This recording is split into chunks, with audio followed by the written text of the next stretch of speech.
The surge in AI demand is driving a global infrastructure build-out, supported by an expanding and diverse set of growth opportunities, spanning hyperscalers, AI labs, AI natives, enterprises, and sovereign customers. We expect to grow revenue by approximately 70% in fiscal 2028.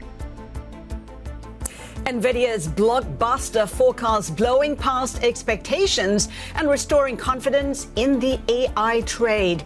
And the company says it could be growing even faster if it could get hold of more supplies. Live from Singapore, this is Insight with Haslinda Amin, where we dive deeper into the stories that matter with crucial context and sharp analysis. Nvidia's fearless forecast is giving a boost to stocks and futures, with Asian chip makers among the biggest gainers. Rates also in focus as the BOK hikes, while global policymakers gather at Jackson Hole to assess inflation risks. The Philippine market regulator is looking to tighten rules for stockbrokers as its equities and currency underperform against global peers. We speak exclusively to the exchange president and CEO, Ramon Monzon, about the outlook for trading, earnings, and IPOs. Plus, a closer look at the potential for AI disruption in electronic payments as Stripe announces a partnership with DBS on agentic capabilities. The Southeast Asia, Greater China, and South Korea Managing Director Sarita Singh will be joining us this hour.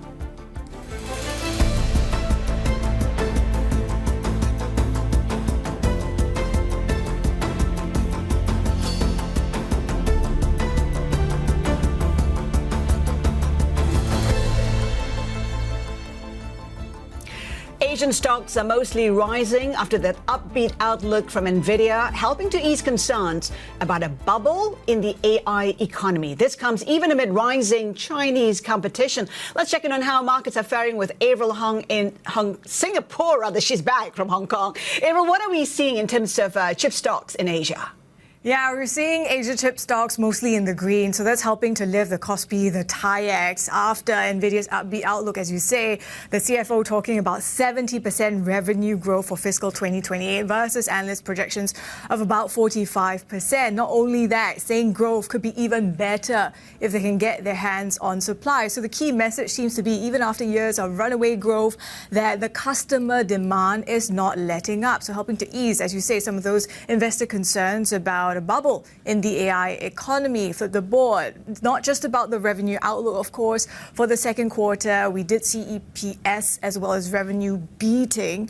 That being said, given memory prices, the pressure on margins might still be a concern. And as some analysts have been highlighting, Nvidia is just not really producing the same kind of market reaction that it used to, in that it could ignite the entire market. Bottom of your screen, so you are seeing the after hours market reaction. Note though that it was cheap coming into earnings. Now flip the board, talking about cheapness. The Chinex is also in focus, and of course something that has garnered a lot of attention. Let's flip the board and take a look at this chart. Of late has been Ox Alpha after it surged to the top of those online usage charts. Zhipu has basically come out to say, yep, we were the ones that were behind this model. Not only that, those reports swirling that this was done entirely with Chinese chips at a time where DeepSeek, Minimax, their revenues also seem to be doing really well. Overall seems to be a validation of Chinese AI hardware, as I said, at the time when you look at the Chinex, things looking pretty affordable. So a couple of things to consider amid the focus on artificial intelligence as ever. Do you dip or not? Avril Hung, thank you. Let's get insights into Nvidia's earnings with Ray Wang, founder and principal analyst at Constellation Research. Bloomberg Intelligence senior analyst Robert Lee is also with us. Ray, let's start with you. I mean, it is the projection for 2027 that really drew the attention. I mean, we're talking about a sales surge of 70%. Is it really realistic? Is that what, investors are excited about? It definitely is. When we look at the back order, we're at $700 billion from the hyperscalers, predicting to $1.2 trillion for 2027, $1.5 trillion from 2028. It's definitely there. You look at Nvidia, they've had 23 out of 25 beats, 6 quarters in a row. And, these are $100 billion quarters we're looking into going to the future. So I think all eyes are looking at the demand. They're looking and saying demand is there. Now the question is, do we have supply? And Rob, you're always skeptical when it comes to these big numbers. I mean, where from in terms of demand, and are you as upbeat? Okay, well, I do agree with what Ray just said. There is clearly strong demand there in the near term.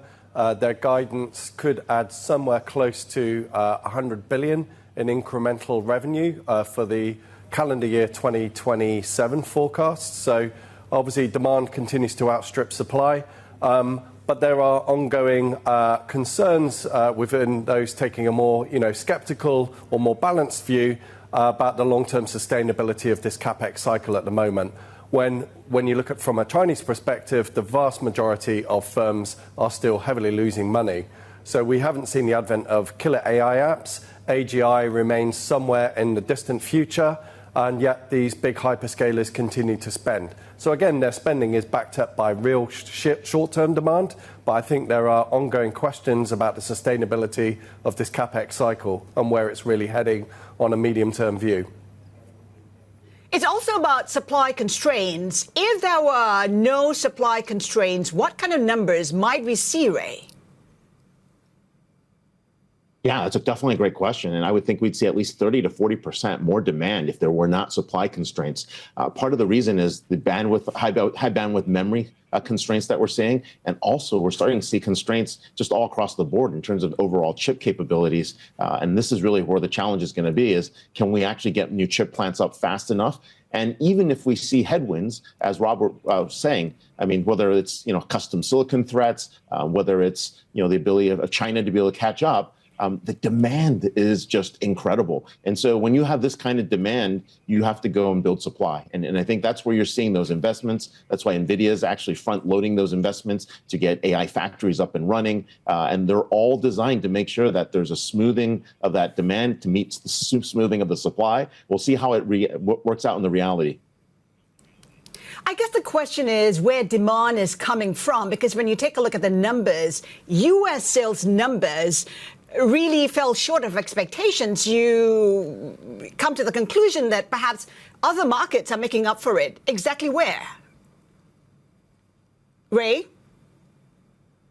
Yeah, I would say it's actually coming from sovereign AI. It's coming from physical AI. The data center growth, they were at 43.5 billion. Industrial is at 41.7 billion. What we are seeing is, not just the data center growth area. I think you're going to see midterm physical AI, sovereign AI. What we're seeing a lot is partnership activity, especially on CUDA and Numatron. I cannot tell you how many technology partners I have seen in the last 4 weeks come through Santa Clara to go visit Nvidia to talk about partnerships with Numatron. And so you're going to see all this coming at the same time. So right now, while we have kind of a short-term demand piece here, there is a software story, there's a physical AI and a sovereign AI story that's emerging. Rob, when you take a look at market reaction and the stock reaction, it's been pretty muted. I mean, investors are not really buying into this story. Why not? Well, the Nvidia story is quite well known, isn't it? So the market looks ahead and also it factors in, or the price will obviously factor in future growth. So as Ray has said, and I agree, the near-term outlook for Nvidia remains pretty bullish. Demand continues to outstrip supply, but that's a well-known fact. And whilst their sort of indicative guidance into the next financial year is above expectations, again, I think that was well flagged and anticipated into the results. And also, if we take a step back, going back to the beginning of this AI capex cycle, Nvidia was obviously one of the first to benefit and one of the best performing stocks in the sector. But I think the more clever money has been rotating into other areas. Obviously, memory stocks have done incredibly well. Some of the subcomponent names like the opto names, etc.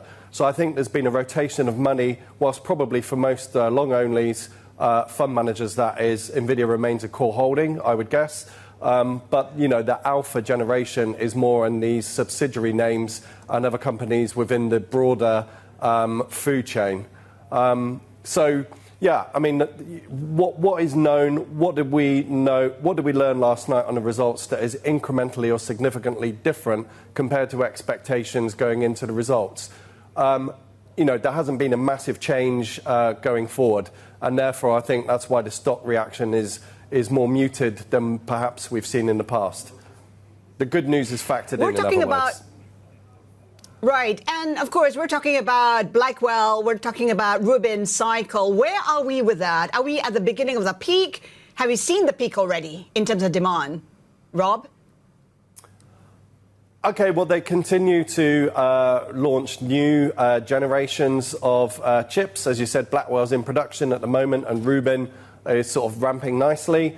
And going forward, I'm sure there will be further generations as they focus more on performance and also, more importantly, cost down, and also trying to work with their way around these memory bottlenecks that we're seeing at the moment, try to make their chips more optimized to reduce the memory demands.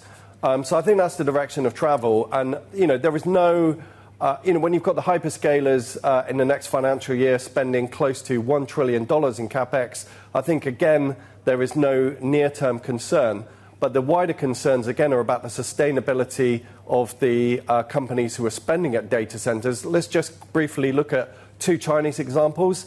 Minimax, which reported numbers here in Hong Kong overnight, and also Jupu AI. These are big customers of local hyperscalers in China, customers of Alibaba and customers of Tencent's cloud business. Now, Minimax is set to lose at the operating level around $600 million, or in fact probably in excess of that this year. Jupu will be losing in excess of $700 million. So these businesses, which are key customers of local hyperscalers in China, are not yet on a commercial footing. And whilst I don't think there's any concerns about their balance sheet strength, they can continue to develop at the long, you know, in the long run. If they don't develop commercially sustainable business models, then there are questions about the sustainability of their demand for cloud services. Ray, speaking of China, its contribution to revenue is zero. Longer term, how problematic is this for Nvidia? Well, it's a challenge, right? Is it a national security concern, or will China want to buy the chips? You and I talked about this in the past. It's a question of whether, you know, which chips will be available to China, which chips is China going to sanction for use in China. But what we do know is Nvidia chips are in massive demand in China, despite how, despite all these export controls, they're getting to the chips. This could be $40 billion in revenue every year if we were to open up chip sales into China, and if China was willing to take the chips that Nvidia was proposing. So it is a big number there. And then I want to add something to what Rob was saying is, you know, what is important to understand is that, you know, that future demand is there for U.S. hyperscalers, because the U.S. hyperscalers are still growing at 30, 40, 60, 90%, depending on the hyperscalers. So they're seeing the growth and they're putting the cash all back into AI data centers. So on the U.S. side, you're definitely seeing that growth is going to be there. That short term is a short term to midterm. But then the big question is, you know, is there $1.5 trillion in demand to make up for all this data center build out? And that's where I'd say Rob has a point.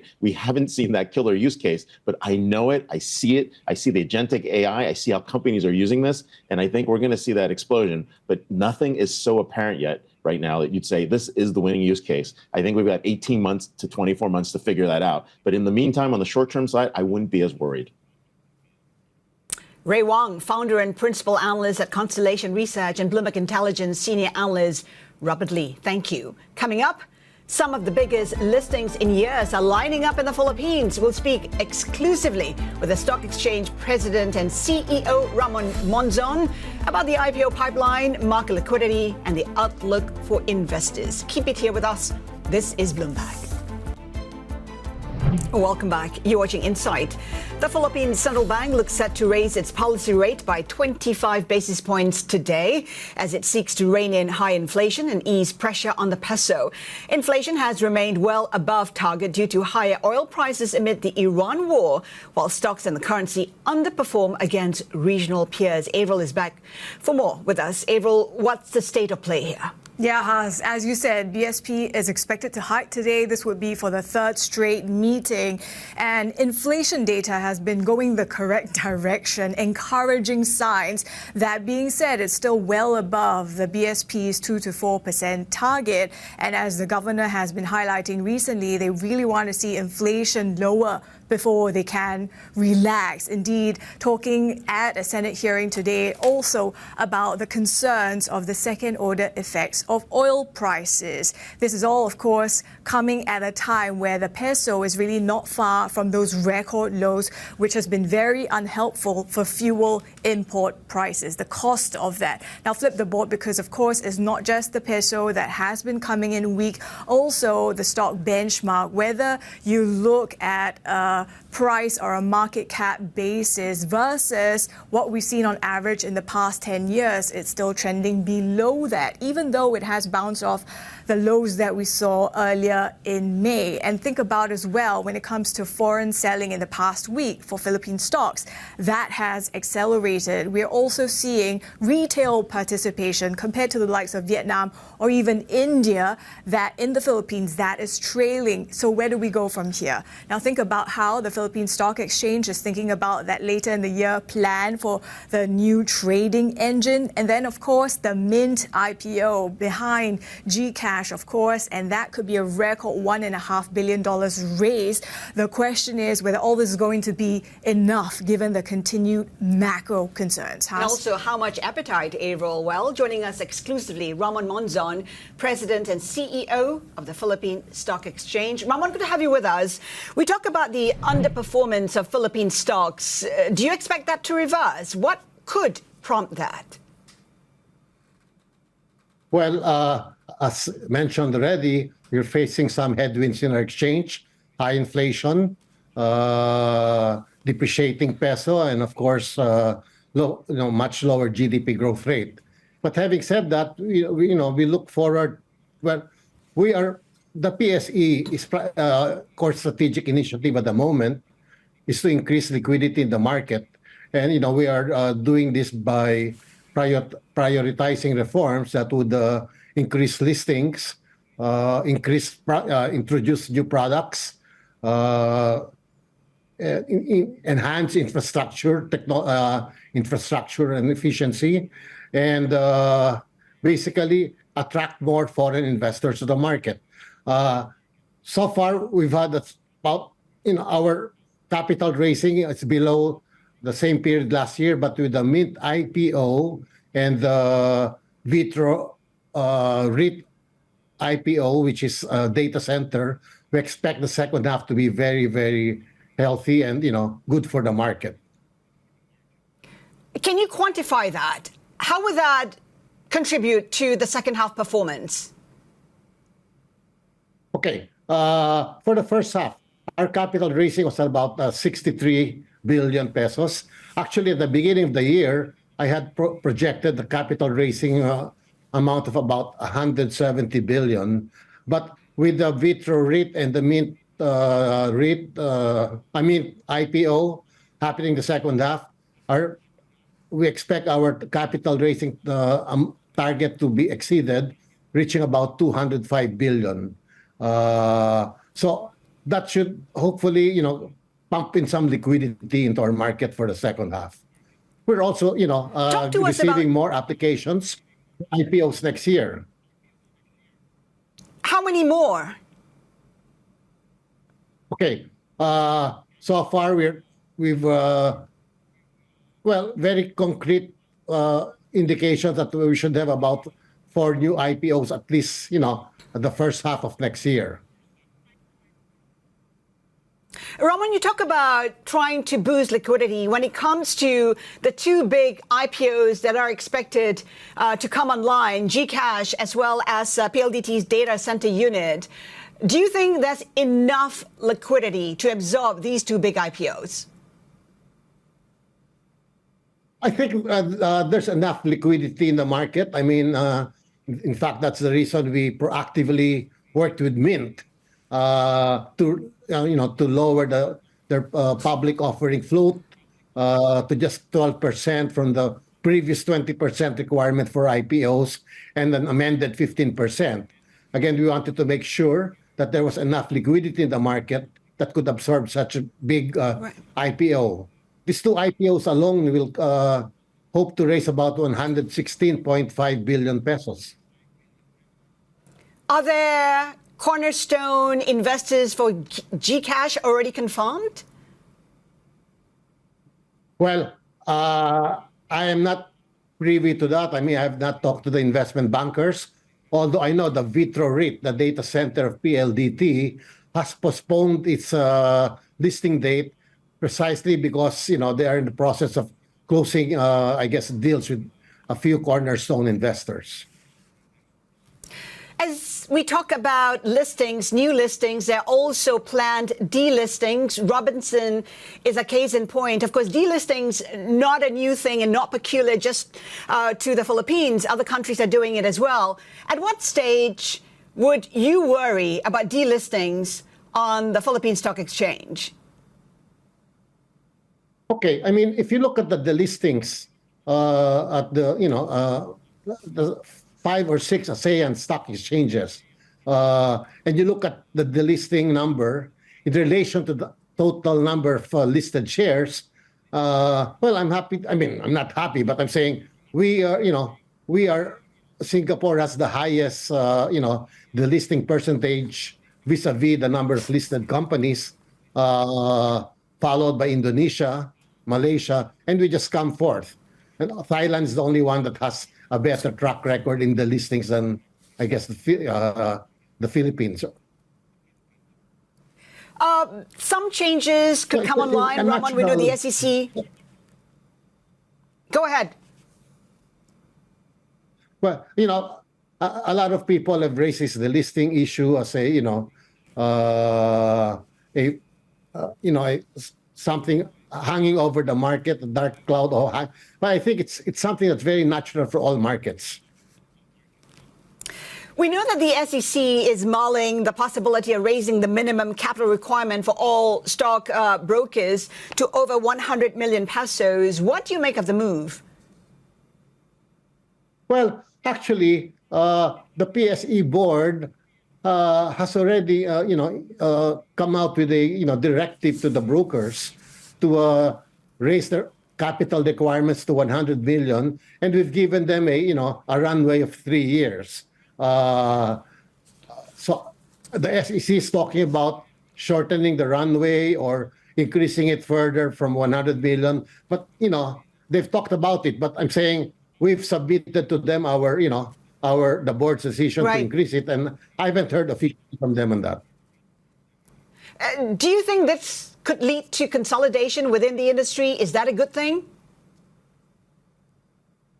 Yes, I think it would be a good thing, especially for risk management purposes, because we have 121 brokers. I think among the ASEAN exchanges, we have the most number of brokers, and yet with the least number of listed companies and trading volume. Again, this is a carryover of the fact that the exchange used to be owned by the brokers. There used to be 180 brokers. Slowly, it's been reduced to 121 at the moment. And I think with this capital increase, I think there will be some more, not casualties, but some more brokers that will be stopping their operations. Right. Ramon, we have to leave it there. Thank you so much for your time. Ramon Monzon, President and CEO at the Philippine Stock Exchange. Up next, the Bank of Korea delivers a second straight rate hike as the chip boom lights a fire under the economy. We'll have assessment right ahead. This is Bloomberg.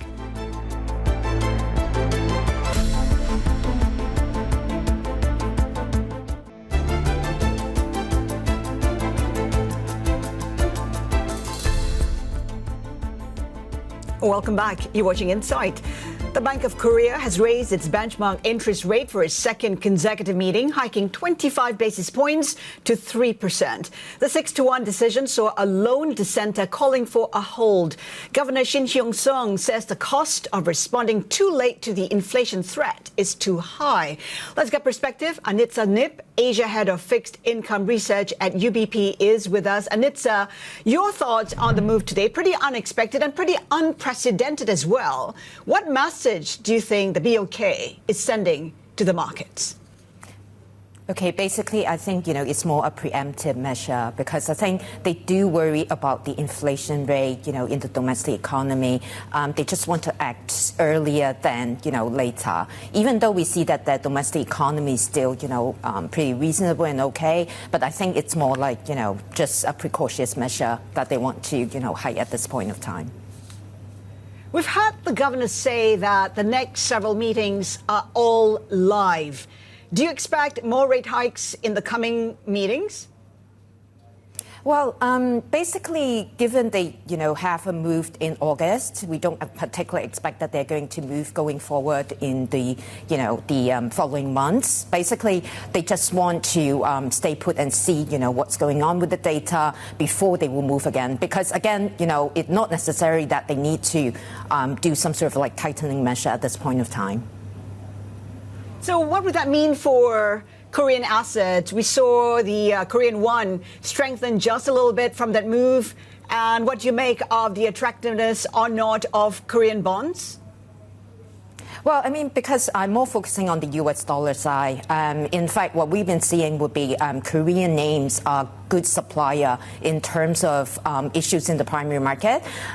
We expect, Korean issuers in the dollar space offshore, they will continue to issue given the fact that the funding cost for them compared to raise their fund domestically, it's still favorable. So we expect, continue to have good issuance in terms of Korean issuers. A lot of them could be, quasi-sovereign credit related to the government, SOE, and some of that could be, some listed companies in Korea as well. But domestic market, I guess, would be, continue to be tapped by most of the companies, in particular some of the, local companies as well. And all eyes on the Fed, and of course Jackson Hole is where we're looking for signals. What might we hear from Chairman Walsh? What is the market anticipating?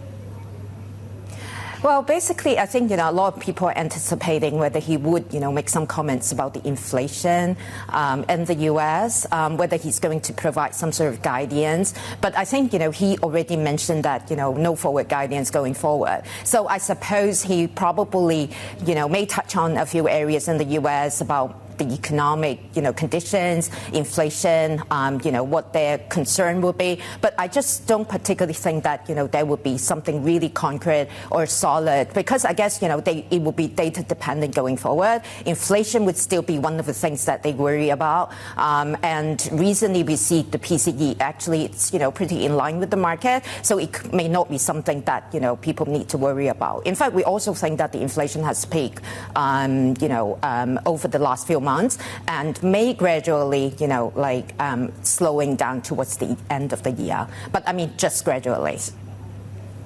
If you're anticipating that inflation will ease from here, does it necessarily mean that yields are likely to come down as well?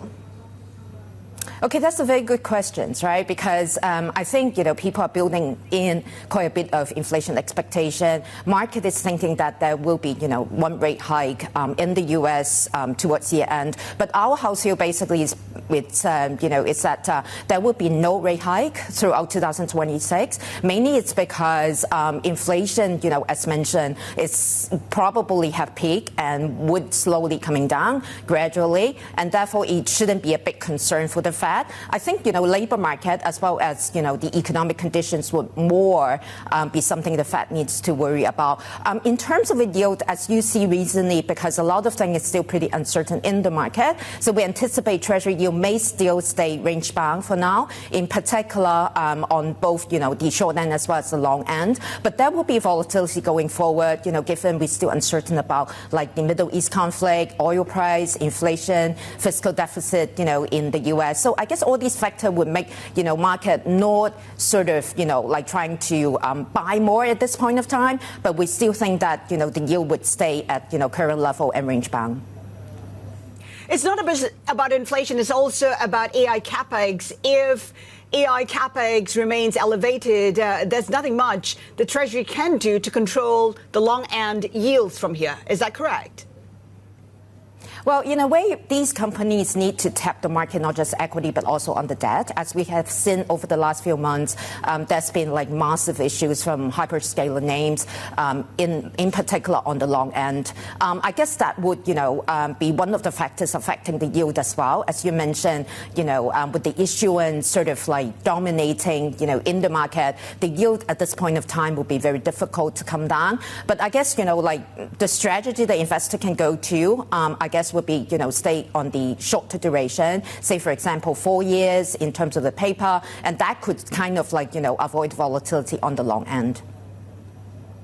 I'm just wondering whether you find treasuries attractive at this point in time, because PIMCO says yes. Okay, what we say would be because, like the treasury yield was going to be range bound. But at the same time, when you look at, in terms of the bond on the absolute yield level, it's still pretty attractive.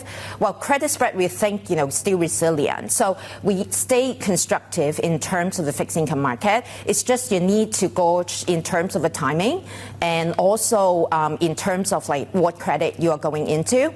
Definitely, given the market is pretty volatile, we'll stay with quality credit. And for the yield, if it's like move higher, I guess, we will advise clients basically just, chip in a little bit. And then, when market, goes up again in terms of a yield, then you can, consider investing more. So I guess, need to be dynamic, pragmatic, in terms of gauging about the timing of going into the market. But we stay constructive overall.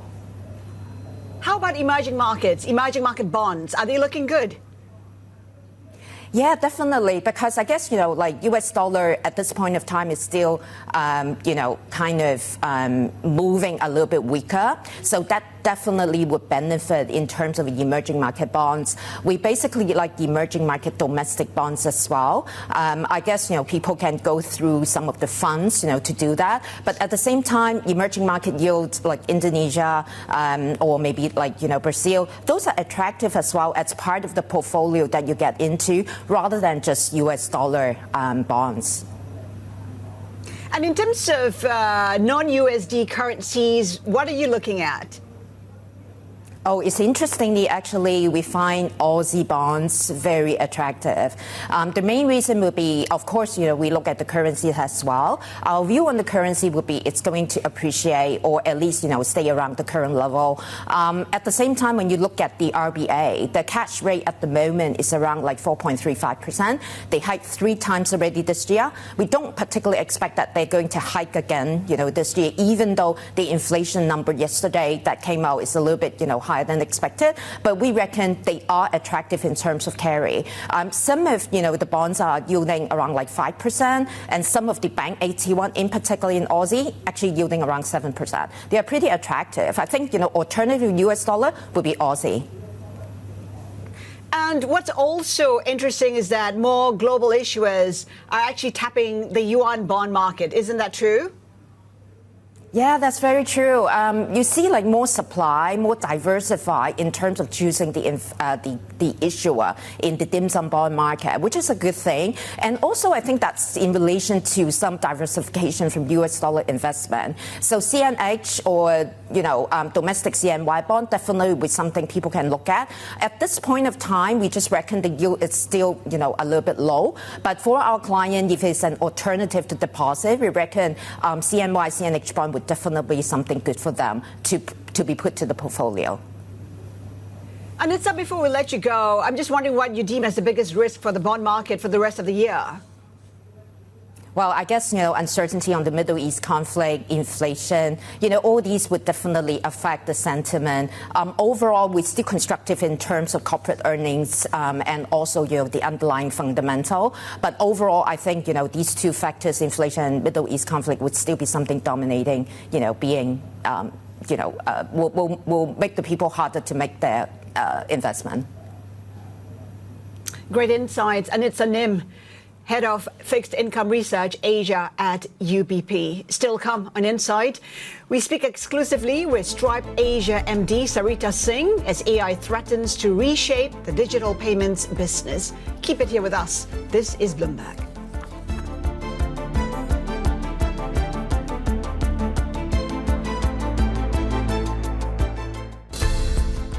It's a very, very good result for North Asia, and as you've seen the reaction in Korea, very, very good news for the memory makers as well. Keep in mind that this is growth that is constrained by supply.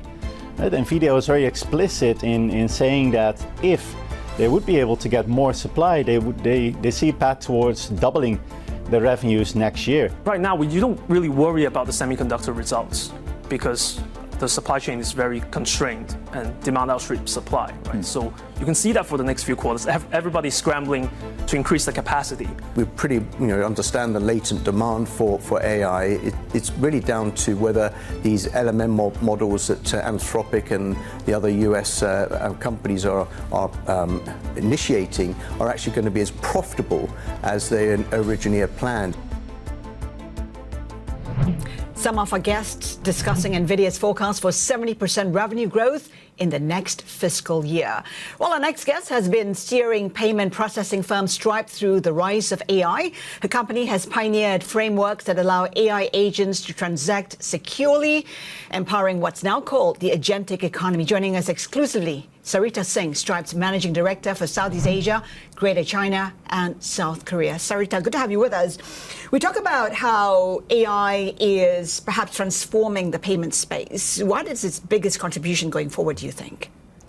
So I think fundamentally what we're seeing on Stripe is that whether it's here in Asia or more broadly with the global economy, economies are replatforming around AI. And I think specifically when we look at Asia Pacific, this is the place to watch. And it's really because of some key characteristics of the region.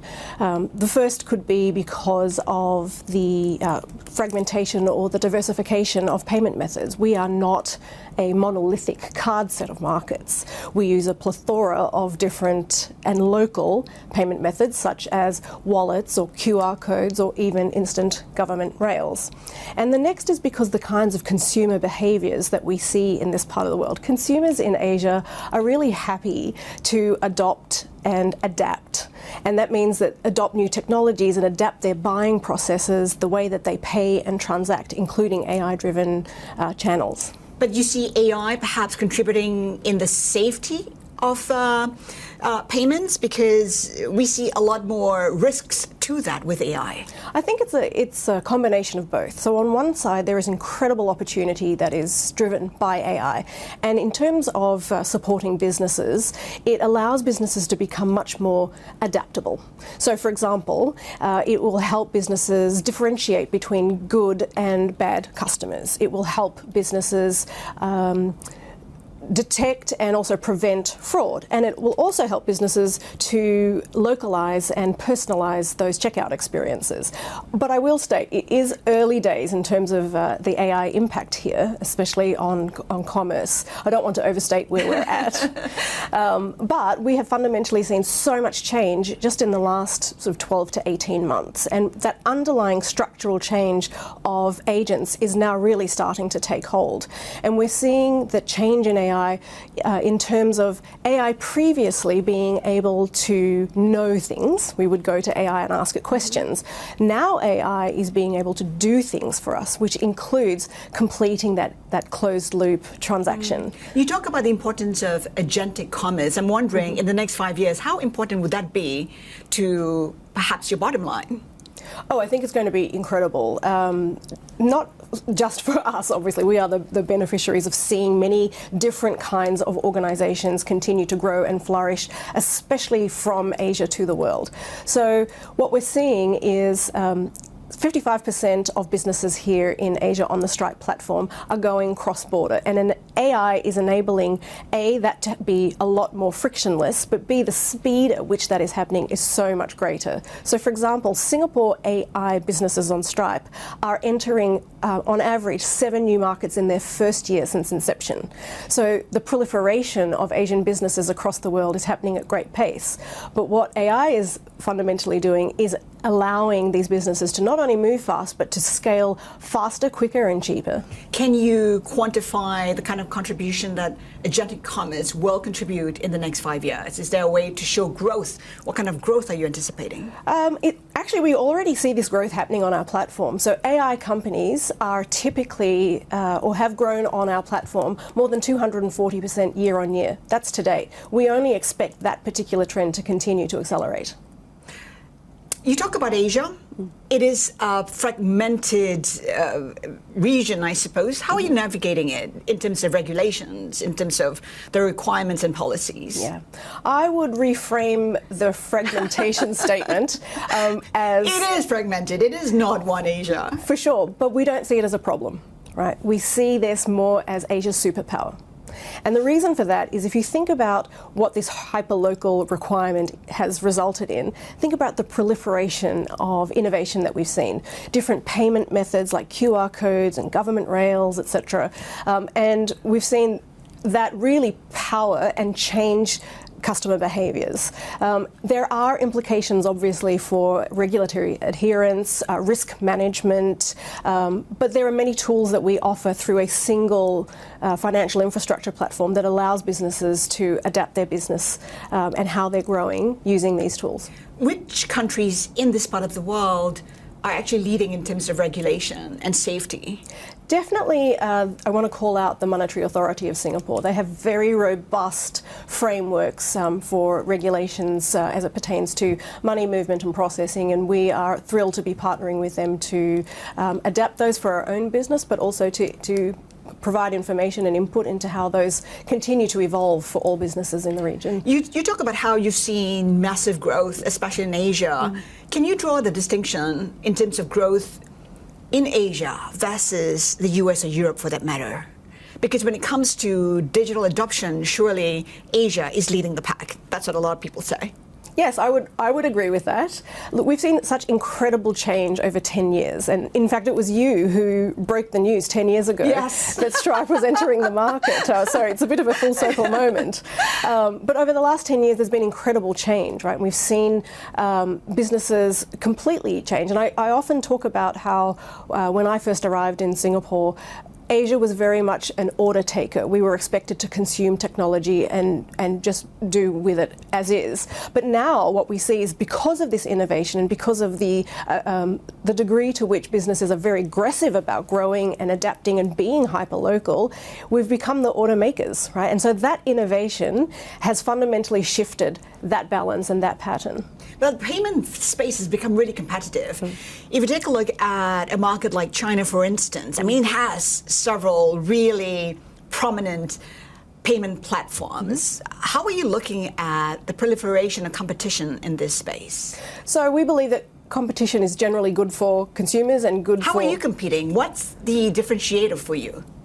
The main thing that we offer is this underlying infrastructure that covers everything from payments, risk management, revenue tools, government rails, and it is that seamlessness in that single platform that allows businesses to pick and choose, and all of this is pre-integrated and it's available to expand globally just through a single integration. So that the speed at which organizations can adapt their business models, grow to new markets, find new customers, and iterate their business models is what Stripe's competitive advantage is. Okay, so we talk about agentic commerce equals agentic economy. How do you see, the rollout of AI agents shaping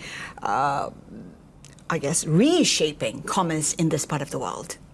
Yeah, it's a really good question. I think it's still very early days, but we're seeing that where Stripe is really playing and helping businesses is the underlying trends have actually already started to change. And so what we're working with merchants on is to help them prepare for that inflection in the market, because good infrastructure is ready before a market inflects and before those activities really start to scale. So we're helping businesses with preparing, building business models, and they get to build once, but in an adaptable fashion, so that when consumer behaviours really start to change, they will be ready to go. And I'm wondering, for those of us looking to the future, what kind of innovations can be expected in this space? What would we be doing differently in 5 years? That's a really good question. I would say that the key for merchants to be doing things differently will be to think about payments not just as a cost center, right? Payments is actually your customer experience. Payments experience equals customer experience. And so understanding that it's a growth lever and being able to adapt your business accordingly is probably one direction that I would encourage merchants to think as they're growing in this particular AI economy. The next will be making your offerings hyperlocal. We will continue to see this trend going into the future. What does that mean? That means that businesses will need to think about the currencies in which they offer their solutions. Do they have PMF for their solutions, so product market fit? And are they offering the right local payment methods? And then the last trend that I would see is this bringing together of payments, monetization, and risk management, right? So businesses growing is definitely something that we'll continue to see growing globally from day one.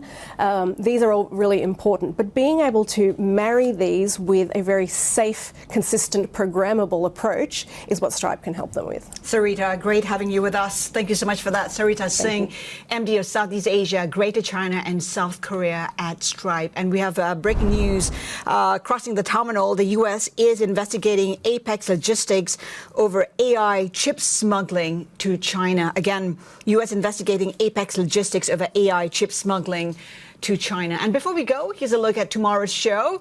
We speak to two renowned economists for their insights on the global economy. Former RBI Governor Raghuram Rajan will be joining us ahead of the Fed Chairman's first speech at Jackson Hole. And we're also joined by newly appointed World Bank Executive Director Nilkan Mishra. So it's a big show tomorrow. Do not miss that. And later today, Bloomberg reporters will be online to answer your questions about the future of India's Tata Group. That's after Tata Sons Chairman N. Chandrasekaran announced he won't seek a third term. Subscribers can join the discussion at bloomberg.com/live Q&A.